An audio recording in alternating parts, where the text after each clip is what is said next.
All right, good afternoon, everyone. I just want to give a moment for everyone to get logged in here on this alert day setup. I'm Wave Meteorologist Brian Good. Appreciate y'all being patient with me. We had to get that press conference on. That, of course, was with the mayor and local officials about the wind setup and the cold that's coming our way. So if you're watching on our streaming channel a second ago, they covered all that. We'll have a recap, of course, coming up on Wave News at 3 o'clock. All right, so I'm trying to give a moment for everyone to get logged in and get the notification since I have a very narrow window here today to get a lot of the data in, but I will make sure at least talk to you guys and kind of, and hopefully in many ways, put your mind at ease by explaining what we're still looking at and what our issues will be as we head into later on for this afternoon. As always, I can see your comments on Facebook, Twitter, Twitch, and YouTube as well. However, I will not be able to respond to every single comment because there's a lot of you on, and I can barely even read the font. So let's start with a live look right now at this is Ali International, where visibility has been poor today because of the rain, not wind yet, but rain we're talking about. Many spots have picked up nearly an inch of rain along the west is I-65, a little lower to the west, but everyone's picked up rain today. Flights, by the way, to Chicago, been a problem. Either they've been delayed or canceled altogether because of blizzard conditions they've had there this morning. So O'Hare's had a big mess. And of course, you back up that area and you end up backing up a lot of the country on the regional airport hubs. So kind of be aware if you have any travel plans. Hopefully everyone's been aware of that all week and you're not caught in a situation where you're going to get stuck there at the airport. I'm hoping that's the case anyway. All right. So in fact, look at the visibility, 2.5 miles. It's been under a mile in some cases here today with the heavier rain moving through. But here's the thing. So far, the wind has been above our head and it's been strong above our head, but it's not been able to get down to the tree line or down to where we're at the ground because the rain creates what we call more of a stable layer. Was that expected? Yes, that's exactly what the storyline is today. So everything is on track with that idea. The exception has been on the leading edge of when the rain arrived. The wind surged up in Jackson County around Seymour to 48 miles per hour this morning. When that did, tree fell on a house and a roof was blown off of a home. So we have a crew trying to check out and see what's going on up there into Jackson County. We've had strong wind gusts in the southern part of Wave Country around Scottsville area, Paducah, or to Franklin, Kentucky. Winds got up to about 50 miles per hour, remain strong on the other end of the rain band as well. And the wind down into Tennessee is about 56 miles per hour right now into central areas of Kentucky. So what is going to change here this afternoon to see these numbers ramp up in a big way? Well, it's already starting to see the little specks right there into West Kentucky. The wind is surging up. I'm already seeing some of our sites in Western Kentucky are already up over 30 miles per hour that were about 15 miles per hour about 10 minutes ago. So already seen a ramping up that is happening. So the high wind warning is out currently. Will stay in effect till 7 o'clock. Really, it's the, I would say 2:30, 3 o'clock window that we're watching is when it may begin. And then roughly 6 p.m., we should be on the other side of that. And that's not the entire wind I'm talking about. I'm talking about the surge up that gets us to that point of being close to the warning criteria. This is a bit of a complex setup. challenge to explain, especially on a TV weathercast. But the overall idea is you start to get winds that get close to 58 miles per hour. That is when damage typically can start to happen. Trees get knocked down, power lines down, even roofs getting damaged. That's the reason why severe thunderstorm warnings are set at that threshold. Anything under that, we just talk about on air as a strong storm, but there's no warning that's flashing on TV.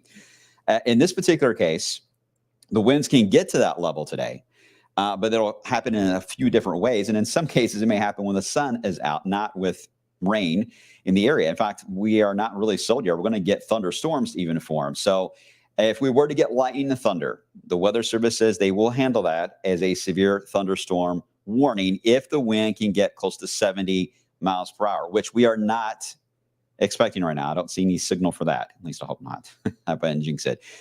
If it gets to the 70 miles per hour, there will be a severe thunderstorm warning issued. If it is lower than that, it will just stay as a high wind warning for all the counties colored in, and we'll just handle it as each little wave of wind comes by. So this is a bit of an unusual setup. We faced this last year, actually, in parts of March and April when it came to procedure, not in as far as impact. The wind event in March and April was 79 miles per hour. Those are very unique setups that happened then. This is unique in its own skin that we're talking about. But as far as procedurally how the Weather Service is going to handle that this afternoon, very similar. That it's not going to be a simple trigger of a severe thunderstorm warning at 58 miles per hour. They'll wait in unless that threshold gets really high. Otherwise, we'll just handle this as a high wind warning scenario, which officially is out until 7 o'clock. I hope that makes sense. I just want to explain why there is a difference here. And it's because we're in a cold season setup here with high wind, and it's pretty complex on how to handle that when these move through, because you're going to get a few spikes that may get to that level. So what do? Do you issue a severe thunderstorm warning for 3 hours? Can't really realistically do that. They can draw different polygons for each storm, but one severe thunderstorm warning for 3 hours is not what takes place. Those are short-term issues that evolve there. So anyway, we'll keep you updated, but at least want to explain a little more than what we don't have time to on TV. So you understood that. So there's the high wind warning, wind advisories behind that, and that's going to stay in effect through 7 o'clock on Saturday. Here's the rain moving through now. It's starting to enhance a bit more. So you notice we had a little more of a east-west component to the wind, lifting northbound. Now, as we're getting into the 1:10 period of the afternoon, we're seeing the rain band become a little north-south. So we're getting that south wind that is kicking in right into here, trying to allow for that heavier rain band to tighten up a bit more in central Kentucky. But then it just ends. But that is where the problems are, because that's where the dry slot is starting to show up. You can see that notch that is formed right there into West Kentucky and West Tennessee. And then this is the curl of the low right in through here. The low pressure is roughly about in this spot.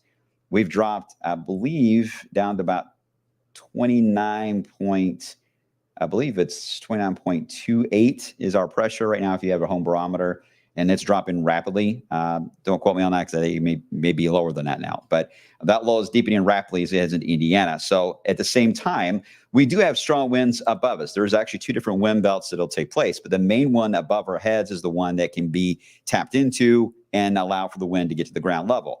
That's is interesting, because that wind belt above our heads is not directly over the dry slot. It is displaced, I would say, a good 100 miles to the east of it. So the wind belt, the strongest wind belt, looks like that. They do overlap right there on the western side of the wind belt, and then where the eastern side of the dry slot is. Now, both of those zones are heading east at the same time. So the question is going to be, where they do overlap, will we be able to get those wind gusts that can exceed 55 or even 60 miles per hour? And the answer to that is yes, that can happen. But it's a very short window we're looking at. So it's roughly going to be, again, 2:30, 3 o'clock to about the 5 p.m. newscast, somewhere in that range that we're looking at, that would be in the danger zone, if you will, for those higher wind gusts to take place. The sun is starting to come out into western areas of Tennessee and Kentucky, although you're starting to see it trying to fill in a little bit back here into West Kentucky. We'll see if that holds or not. But this is where the sun's coming out, and we saw this on Tuesday when the sun popped through. Louisville surged up to 50 miles per hour right at that moment, and it's a very similar setup with this. We're going to have that wind surge up. But this, thankfully, does look like it's going to be a relatively short window of us getting to those level of wind speeds that'll be in excess of 50 miles per hour. After that, the wind, unfortunately, does not just go away. It will stay gusty over 40 miles per hour all night tonight into early tomorrow morning, but it'd be a colder wind as we evolve and eventually some light snow getting into the mix there. So it is going to stay windy for the next really few days ahead of us. But the worst of the wind, to be clear, the worst of the wind that we're talking about, where the high wind warnings coming into play, and everyone's talking about the wind today, is just with that overlapping of the wind belt above our head and the dry slot that's working in. That overlapping that's happening over the next few hours, that's the crucial part. We get past that, I don't see anything to that level again. Everything's going to be under that mark. So that's good. We just, again, got a few hours to get through. We'll be on the air, of course, with our newscast anyway this afternoon. So just sit back and watch us, and we'll keep you updated. Snow across Chicago. I mentioned the blizzard conditions there. That is the main impact all the way from early Wisconsin all the way into Illinois will be that wintry south there. As this moves on by, you can see the modeling handles the dry slot fairly well. It does show that the partly sunny sky is very brief in Kentucky, a little more likely in Tennessee. Once that passes by, temperatures will then begin to have a steady drop. And then we will likely cross the freezing mark. I'm thinking right now roughly around midnight, somewhere around that range, 11 o'clock, midnight. We'll cross into the freezing mark zone, and then we'll drop in the 20s with snow showers then developing. So I already saw someone ask a question. I apologize. I forgot where it was now. You flew by so fast. But the question was, what about flash freeze? And that was actually something we were watching earlier this week. Like, oh, this is not good. This is the first time we faced a scenario of these fronts moving in, and we actually drop. We've been easing down into the 30s, and you end up with a rain-snow mix. The roads have been fine, not icy at all. We just haven't had much cold air. This is different. You're going to actually get a drop tonight that will ease down into the 20s, and therefore that is a concern. But remember the wind part of it all. As I mentioned, over 40 miles per hour. The wind around here in these scenarios, 8 out of 10 times, the wind takes care of the roads, dries them up fairly quick, because there will be a gap between these rain showers that will be moving in this early evening and then when the snow showers develop on the radar. Still betting on the idea that wind's going to dry up a lot of that. There will be exceptions, areas based on elevation, certainly areas that are sheltered from the wind where the wind can't hit the road as often. Yeah, they could easily freeze up and you get icy patches. But as far as your interstates, your main roads, that is unlikely. The wind will likely dry up a lot of that. But I don't want to say that you're not going to run into an icy patch tonight. That chance is there. If you work second or third shift, just be aware of that, especially if you're in a zone, again, that is a little more sheltered from the windy conditions in this kind of scenario. As far as snowfall goes, with this particular chance later tonight and early on Saturday, it looks very light. A light coating to maybe a few spots could get up to a quarter inch or something like that. It's not much. It's not much, but we will be in the mid-20s. So, even small amounts are going to be a bit of a concern there as we get into early on Saturday. Saturday, otherwise, for the daytime period, it's just going to be cold, windy type of day. We'll average close to the freezing mark as we get a partly sunny sky in the afternoon hours. So tomorrow overall will be decent looking. Won't be decent feeling because of the wind and the cold weather, but decent looking day tomorrow with a partly sunny sky. All right, then we get into Saturday night into Sunday. This is the actual Arctic boundary that moves in, and the growing signal with this Arctic boundary moving in for Saturday evening after sunset through Sunday in the wee hours of your Sunday morning there.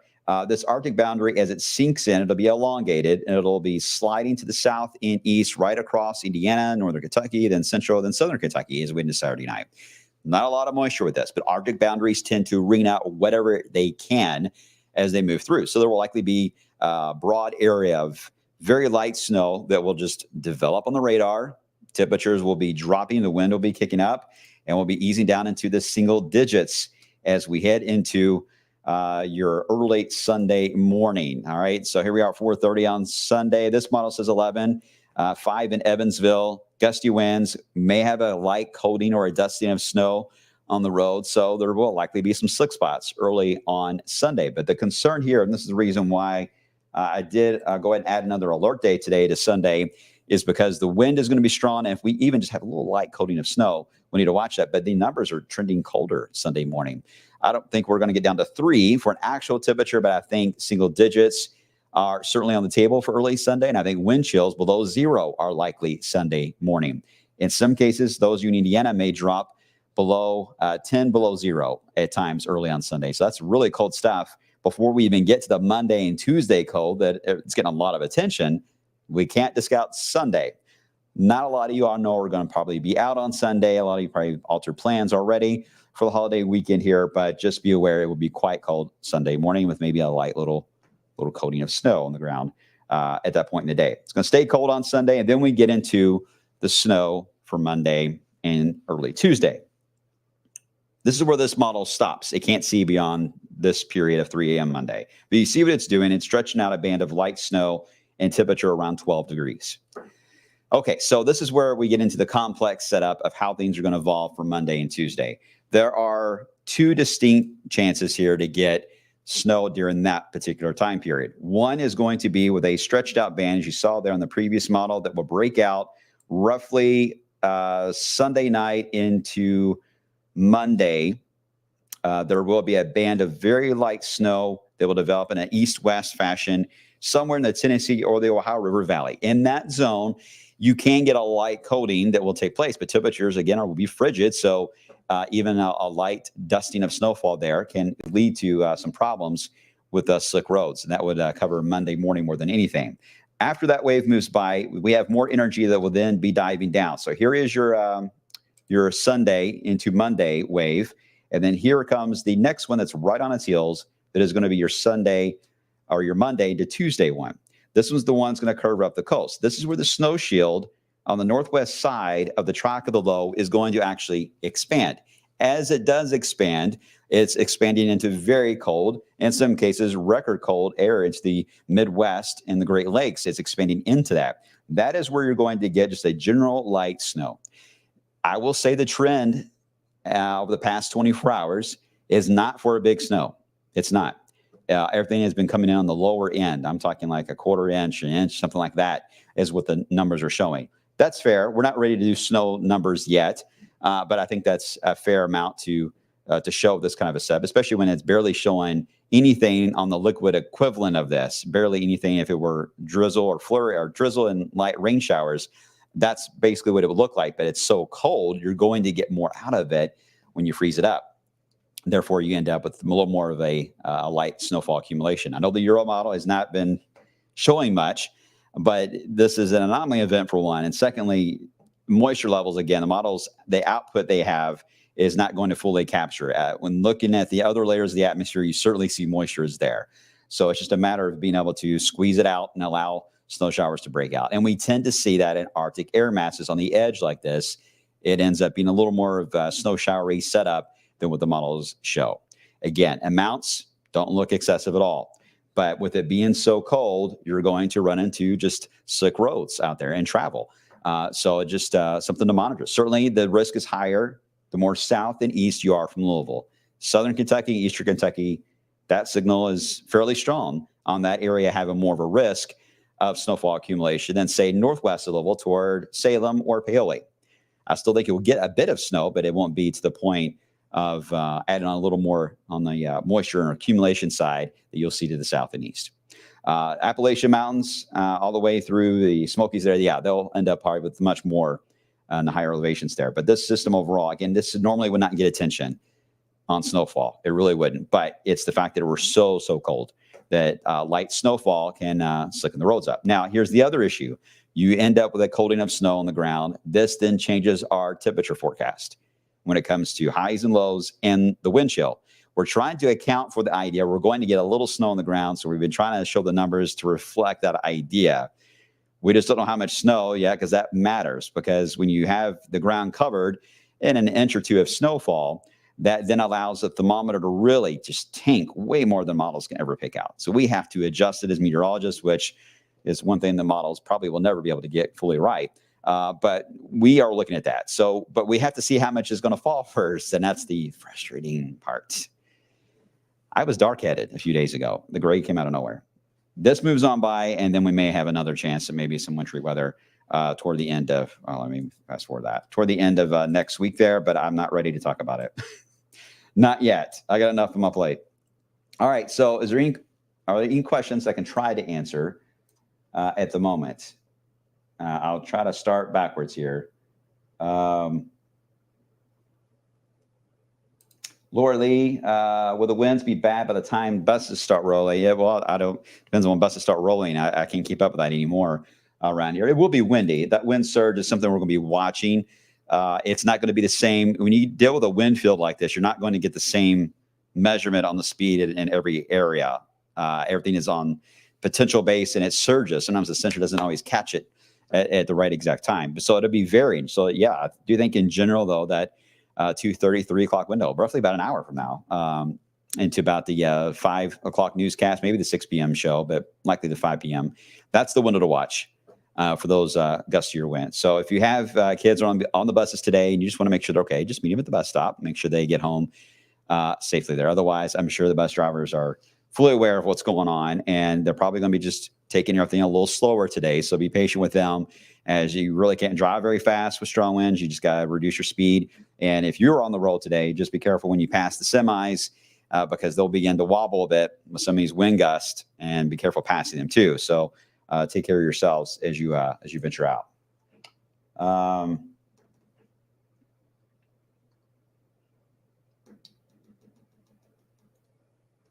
I don't think Brian, I fear sentiment. I don't think along the river is ever going to get a decent snow. This has been interesting. And then again, I'm not really surprised because I know you all. I know you all well. I know you're snow lovers. I know how fascinating you are with snow. So I get it. You really want the half a foot, 2 feet of snow. The snow lovers do. I totally understand that. But as a snow lover, you guys know I'm a diehard snow lover. Let me just say that you really do not want that at all in this scenario. If you do, you'll end up with a much bigger headline and dangerous setup on the cold side, and you will not even be able to enjoy it. You won't even be able to walk outside without having problems. So you don't want it with this one. You want that kind of snow when you're a little more in the 30s and it's a pretty wet snow, especially. You can actually go sledding in it, make snowmen with it, that kind of stuff. This is a different kind. This is an Arctic boundary. This is an Arctic boundary. This is the frozen tundra kind of snowfall that can take place. And roads just become icy, even with a quarter of an inch of snow. It's everyone, especially when they sit at intersections and the tailpipes are sitting there, they begin to melt the snow that's on the road and it becomes a solid sheet of ice. So traffic on side roads actually becomes a little more of a hassle than the interstates will be, because interstates are a little easier to salt in that scenario because traffic is moving. But the side roads, everyone's sitting at red lights and they're heating up the snow, melting it, and it's so cold out that moisture just melts and becomes ice right there at the traffic light. So be careful when you come to a stop. If we were to get snow on the ground, just be mindful of that. I see it happen many, many times in this scenario. And make sure everything's good on your tires, stuff like that. You don't want to be on the side of the road with wind chills in the single digits and below zero. That's not good for anybody. So just take those precautions there, and we'll just see how this plays out. Again, if we were to get an idea better on the snow accumulation side, we'll be able to adjust the temperature forecast a little more. But I think at the moment, our main focus just needs to be getting past the wind in the next few hours. And then I promise you, we're going to organize everything and get everything set up for snow maps and everything else for the multiple waves. Again, we have Saturday night and Sunday with the Arctic front. We have the little weak wave coming in Sunday night into Monday morning. And then we have Monday night into Tuesday, which is the main one that has a better chance to be more expansive. So there's 3 different snow waves for the weekend that we'll be tracking. All of them are looking light. They really are. But all of them can just easily just coat the ground each time they just breeze on by. So that's the reason why. All right. So there you go. Does that make sense? Everyone good? Tim, will this cold last through early February? That's a good question. To be honest with you, it's been so busy today. I have not had a chance to look at a lot of the long-term stuff. I really haven't. Just kind of holding off on that. There's a lot going on. I don't think it's been a while since we've had 4 alert days in the 10-day. It's not fun at all. And so it takes a bit of time to get through those kind of events. So I haven't a chance to look at the long term. So I promise you, though, I will cover it. I will cover it as soon as I get a chance to breathe. All right. Everyone good? All right. So I hate to run on you guys. I'll try to look back at some of the comments if I get a chance here soon, but I need to get back and start monitoring that dry slide as it moves into central Kentucky here over the next couple of hours. All right. So keep an eye on the Wave Weather app, on our social media, and of course, starting at 3 o'clock. We'll be on the air, and we'll just see how this plays out this afternoon. And as the data rolls in for the snow chances for those 3 little weak waves, we'll keep you updated on that. All right, I'll stop rambling for now. I want you guys to stay safe. Try to stay warm the next few days for sure. Make sure you're ready for that chilly, cold air that's heading our way. Take care. I'll see you guys on the flip side.